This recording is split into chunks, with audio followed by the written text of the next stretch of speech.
तो दोस्तों मुझे लग रहा है कि रायबैक भी जल्द डब्ल्यूई के अंदर होंगे। दरअसल दोस्तों इस मोमेंट पर टीकेओ वाले डब्ल्यूई को टेक ओवर करने की कोशिश कर रहे हैं।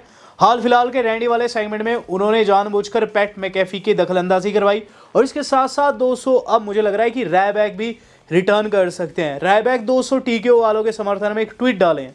वो लिखते हैं, happiness is a choice and so is how we view things. यानी कि हैप्पीनेस जो है वो एक चॉइस होती है और उसी तरीके से हम दुनिया को जज करते हैं।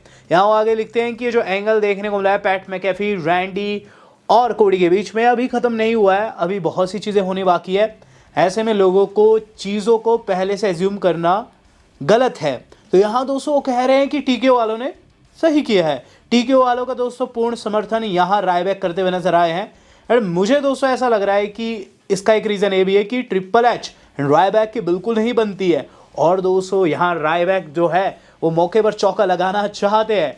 आपको बता दूं दोस्तों रायबैक की एक तगड़ी फैन फॉलोइंग इंडिया में है। अगर ये चीज़ टीके वालों को पता चलती है तो डेफिनेटली वो रायबैक को भी वापस ला सकते हैं। बात कर ली जाए दोस्तों आज की अपनी सेकंड न्यूज़ की। सेकंड न्यूज़ जुड़ी हुई है दोस्तों डोमिनिक मिस्टीरियो से, जिनका दोस्तों बर्थडे है। तो happy birthday to Dominik Mysterio. CM Punk ने दोस्तों काफ़ी फनी अंदाज में डोमिनिक मिस्टीरियो का बर्थडे जो है सेलिब्रेट किया। उन्होंने एक बनी की तस्वीर डाली है सोशल मीडिया के ऊपर, जो कि बिल्कुल डोमिनिक जैसे कपड़े पहने हुआ था। तो सीएम पंक दोस्तों नहीं मानते हैं, बिन बात के पंगे लेते रहते हैं।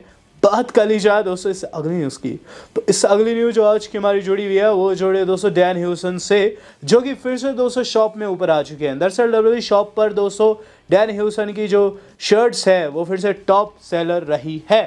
काफ़ी शॉकिंग चीज़ है क्योंकि दोस्तों डैन ह्यूसन ने अभी तक एक भी फाइट नहीं दी है, स्टिल दोस्तों टॉप सेलर रह रहे हैं। इससे पता चलता है उनकी पॉपुलैरिटी का। हाल फिलहाल की स्मैकडाउन में जो उनका सेगमेंट था वो सबसे बेस्ट था। बात करी जाए इससे अगली न्यूज़ की, तो इससे अगली न्यूज़ जुड़ी है रूसेफ से। तो जहां डैन ह्यूसन अच्छा कर रहे हैं वहीं रूसेफ को डब्ल्यूडब्ल्यूई वाले वैसे ट्रीट नहीं करे जैसे उन्हें करना चाहिए था। रूसेफ भी एडब्ल्यू से डब्ल्यूडब्ल्यूई में आए थे और यहाँ दोस्तों इस मोमेंट पर रूसेफ काफ़ी खुश नज़र आ रहे हैं। दरअसल रूसेफ ने दोस्तों कमेंट किया है उनके रेसलमेनिया के ऊपर, रेसलमेनिया मैच में होने वाले एक लैडर मैच में होने वाले। वो लिखते हैं कि बहुत से लोग मुझे कह रहे हैं कि मैं एक लैडर मैच में हूँ और मेरा लैडर मैच से दूर दूर तक कोई भी नाता नहीं है। बस सच्ची बात बताऊँ, मेरी पावर जो है वो लैडर मैच में उतरने वाले सारे लूचाडोर्स को ओवर पावर कर जाएगी और तुम्हें पता चलेगा कि क्यों मुझे कहा जाता है द लायन ऑफ बुल्गारिया। यहाँ दोस्तों बता दूँ कि सीजे पैरी जो कि उनकी पत्नी है उर्फ लाना बहुत ज़्यादा खुश है। रूस से भी बहुत ज़्यादा खुश है कि उन्हें रेसलमेनिया के अंदर मैच मिल गया, लेकिन कुछ एक टैलेंट्स बिल्कुल भी खुश नहीं है। दरअसल दोस्तों टीकेओ वालों ने सिर्फ डब्ल्यूडब्ल्यूई के ऊपर टेक ओवर नहीं किया, उन्होंने दोस्तों डब्ल्यूडब्ल्यूई के बहुत सी स्वतंत्रता भी छीन ली है। जब दोस्तों विंस ने टीकेओ को डब्ल्यूडब्ल्यूई बेची थी तो कुछ सोच समझ के बेचा था, लेकिन उन्हें नहीं पता था टीकेओ वाले इतने बड़े मूर्ख निकलेंगे। टीकेओ वालों ने दोस्तों अब टैलेंट्स की फैमिली का भी आना जाना बंद कर दिया है।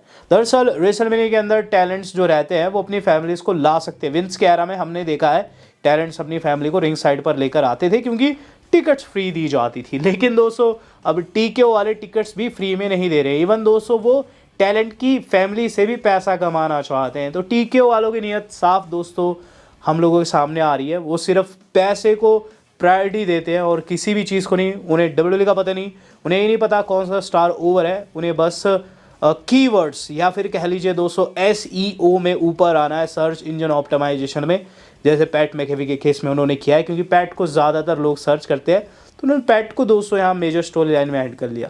बात करी जाए दोस्तों इससे अगली न्यूज़ की, तो गाइस इससे अगली न्यूज़ जुड़ी है क्रेजी सिनारियो से, जो कि डब्ल्यूडब्ल्यूई के बाहर देखने को मिला है। तो डब्ल्यू के बाहर दोस्तों इस मोमेंट में बहुत कुछ क्रेजी हो रहा है। हाल फिलहाल में दोस्तों जो हमारे ल्यूक हार्पर है उनकी पत्नी देखने को मिलती है डब्ल्यूडब्ल्यूई के बाहर एक इंडिपेंडेंट शो में, जहां दोस्तों में देखने को मिलता है कि उनका लड़का भी था, शायद से GCW का शो था, उनका लड़का भी था, यानी कि दोस्तों हमारा अपना ब्रोडी ली जूनियर। और उसे दोस्तों जोई जनेला सामने से कहते हैं, your mum already buried her husband, she doesn't want to bury her sun as well. यानी कि तुम्हारी माँ ने ऑलरेडी अपने पति को खोया, शायद वो तुम्हें नहीं खोना चाहती। जिसके बाद दोस्तों काफ़ी ज़्यादा गुस्सा आ जाती है ल्यूक हार्पर उर्फ ब्रोडी ली की पत्नी, लेकिन गाइस उन्हें शांत करते हुए नजर आता है बेटा। और बेटा इसके बाद दोस्तों कहता है अपनी माँ को कॉन्ट्रैक्ट साइन करो, और इस पर दोस्तों उसकी माँ ने कॉन्ट्रैक्ट साइन किया। दरअसल जोई जनेला अब इस लड़के के बीच में मैच होने वाला है ब्रोडी ली जूनियर के बीच में। ब्रोडी ली जूनियर ने इसके बाद जोई जनेला को बहुत गंदे तरीके से पीटा है और गाइस जो कॉन्ट्रैक्ट था साइन करने के बाद उनके मुंह में डाल दिया। तो कुल मिलाकर दोस्तों यहाँ ब्रोडी ली का जो बेटा है रेसलिंग की दुनिया में एंटर कर चुका है। काफ़ी छोटी उम्र में दोस्तों इसने रेसलिंग करना स्टार्ट कर दिया है और जोई जर्नेलो को जिस तरीके से पीटा है, मेरे हिसाब से दोस्तों हो सकता है इन फ्यूचर ये भी हमें कोडी जैसे अपनी स्टोरी फिनिश करते हुए नजर आए। बात कर ली जाए दोस्तों इससे अगली न्यूज़ की, तो गाइस इससे अगली न्यूज़ आज की हमारी जुड़ी हुई है, वो जुड़े हुए हैं दोस्तों जेकब फाटू से। शॉर्ट सी अपडेट है। तो जेकब फाटू का आपको पता होगा हाल फिलहाल में एक डेंटल प्रोसीजर हुआ था और स्टोरी लाइन में ऐसे दिखाया गया था कि ड्रू ने उनके दांत तोड़े हैं। तो जेकब फाटू ने कितने दांत खोए एक्चुअल में, तो 11 दांत दोस्तों उन्होंने निकाले हैं और ये काफ़ी अहम चीज़ है क्योंकि इससे पता चलता है कि जेकब फाटू को जब जब क्लेमोर लगेगी वो एक्चुअल पेन में होंगे। कहीं ना कहीं जेकब फाटू के लिए काफ़ी बुरी न्यूज़ है कि ड्रू मैकिंटायर उन्हें अनसेक्शन मैच में फेस करने वाले हैं। बात करी जाए दोस्तों अब इससे अगली न्यूज़ की, तो गाइस इससे अगली न्यूज़ आज के हमारे जुड़ी हुई है, वो जुड़ी हुई है दोस्तों किसी और से नहीं बल्कि हमारे अपने रॉक से। तो गाइस रॉक भी रूमर्ड है रेसलमेनिया के लिए, लेकिन आज दोस्तों उनकी जो वापसी है वो ज़्यादा चर्चित हो रही है। आज क्यों ऐसा हो रहा है, क्योंकि रॉक ने दोस्तों एक वीडियो डाल दिया सोशल मीडिया के ऊपर जिसमें एक रील डाले हैं जिसमें लिखते हैं dad what were you like in the 90s। जिसके बाद वो दिखाते हैं कि 90 के दशक में एक्चुअल में क्या थे। उन्होंने पूरी रील के अंदर दिखाया कैसे 90 के दशक में स्टार्स को डिस्ट्रॉय कर रहे थे, कैसे खतरनाक मैचेस उनके हो रहे थे। तो यहाँ दोस्तों फैंस कह रहे हैं कि शायद से रॉक जो है रेसलमेनिया टीज कर रहे हैं, रॉक को टीके वाले देखना चाहते हैं इस बारी की मेनिया में, लेकिन क्या रॉक आएंगे पहले तो समय ही बताएगा। मतलब बात कर ली जाए इससे अगली न्यूज़ की, तो गाइस इससे अगली न्यूज़ जोड़ी है कोडी रोड से। तो कोडी रोड्स ने दोस्तों एक ट्वीट किया है सुबह सवेरे, इसके बाद से लेकर दोस्तों कोडी को बहुत तगड़ा सपोर्ट आ रहा है। अमेरिकन नाइटमेयर कोडी रोड्स ने जॉन स्नो का GIF डाला है, जहां दोस्तों गेम ऑफ थ्रोन्स जो कि एक सीरीज़ है उसमें जॉन स्नो जो कि उस सीरीज़ के नायक है पूरी आर्मी के सामने खड़े हो जाते हैं अकेले। कोडी दिखा रहे हैं वो अकेले खड़े हैं पूरी आर्मी के सामने, पूरी TKO आर्मी के साथ में वो अकेले लड़ने वाले हैं। तो यहाँ दोस्तों लोग काफ़ी तगड़ा सपोर्ट दिखा रहे हैं अमेरिकन नाइटमेयर को। हालांकि दोस्तों ऐसा ही सपोर्ट हमने पास्ट में भी देखा था जब पूरी की पूरी दोस्तों ब्लड लाइन जो थी कोडी के अगेंस्ट में थी। इवन दोस्तों हमने एक टाइम को सीना वाला सिनारियो भी दिखा है, सीना रॉक ट्रेविस स्कॉट वाला।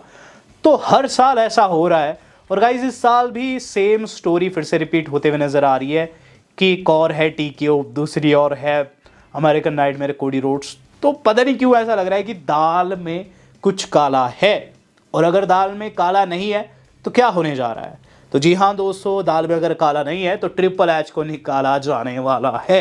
दरअसल दोस्तों हम जानते हैं कि ट्रिपल एच जो है WWE के सबसे बड़े निर्देशक है। इस मोमेंट पर दोस्तों WWE के अंदर जो कुछ हो रहा है उनके अंडर से ही होकर गुजरता है, लेकिन जो ये TKO वालों ने अपनी नाक घुसेड़ी है, और अगर ये रियल में नाक घुसेड़ी है तो जल्द ट्रिपल एच फायर किए जाएंगे। ऐसा कहना मेरा नहीं, ऐसा कहना है दोस्तों उनके सबसे बेस्ट फ्रेंड्स यानी कि दोस्तों DX के मेंबर रॉड डॉग का।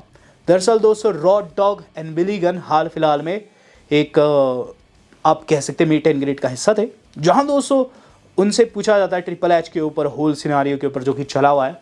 तो कहते हैं I heard they are firing him after Mania, यानी हमने सुना उसे रेसलमेनिया के बाद निकाला जाने वाला है। बिली गन दोस्तों यहाँ आगे कहते हैं कि मुझे लगता है कि रेसलमेनिया के बाद वो हमारे जैसे यहाँ बैठा होगा, जिस पर दोस्तों रिप्लाई में दूसरे छोर से रॉड डॉग के कहते हैं, वो कहते हैं I don't think that's true anyway, मुझे नहीं लगता कि इसमें कोई सच्चाई है। तो गाइज यहाँ कहीं ना कहीं कुछ ना कुछ ऐसी चीज़ें बैक स्टेज चल रही है जो कि हमें नहीं पता।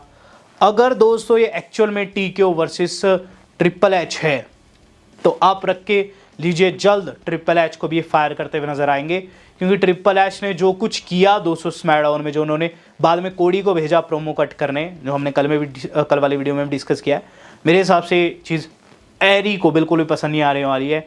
एरी एमेनेबल जो है वो ट्रिपल एच को आफ्टर मेनिया वाकई में फायर कर सकते हैं, और जो रूमर्स सुनने में आ रहे हैं उनके फ्रेंड्स को ये ट्रू हो सकते हैं।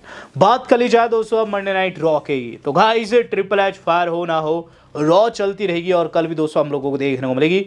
इस बारी की रॉ के अंदर दोस्तों W वालों ने भर भर के सेगमेंट जो है कंफर्म किए हैं, और गाइस सबसे पहला सेगमेंट है LA night versus Austin theory का मैच। तो guys obviously Austin theory brand new champion बन चुके हैं, लेकिन LA नाइट को स्क्रू किया था आइशो स्पीड ने।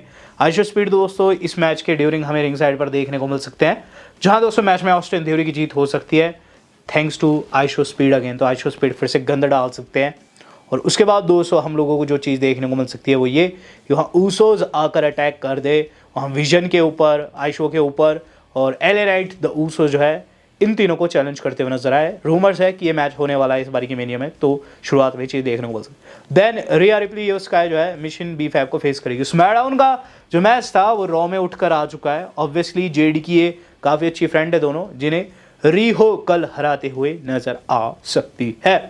Finn Balor versus JD McDonagh, तो एक टाइम को बहुत अच्छे दोस्त थे। जेडी मैकडोना ने फिन के ही पीठ में छुरा घोंपा, जिसने उसे सबसे ज्यादा प्यार दिया।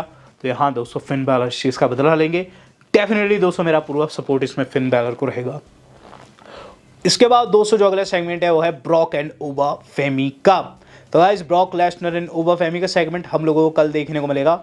और गाइस बीते कुछ एक हफ्तों से मैं देख रहा हूँ ओबाफेमी बहुत गंदा पीट रहे हैं लेसनर को, लेकिन इस हफ्ते कुछ ना कुछ बड़ा हो सकता है, क्योंकि मेरा विश्वास है कि लेसनर यहाँ चुप नहीं बैठने वाले हैं। और जो उन्होंने अटैम्प्ट किए इससे पहले 1-2 बार उन्होंने F5 का अटैम्प्ट किया है, इस बार सक्सेस हो सकता है। सेथ रॉलिंस भी दोस्तों कल की रॉ का पार्ट है। न्यूज़ ये भी है कि कल की रॉ का किक ऑफ कर सकते हैं। रॉलिंस दोस्तों गंतर से सवाल पूछेंगे कि उन्होंने अटैक क्यों किया, क्योंकि दोस्तों ये काफ़ी अजीबोगरीब सिचुएशन है। गंतर ने अटैक कर दिया लेकिन किसी को नहीं पता क्यों किया है, तो यहाँ वो कॉल्ड आउट करने वाले गंतर को, जहाँ गंतर उनका रिप्लाई दे सकते हैं। Main event of the evening दोस्तों रहेगी best in the world CM पंक की। तो CM पंक दोस्तों यहाँ मजाक उड़ाने वाला है रोमन रेंस का।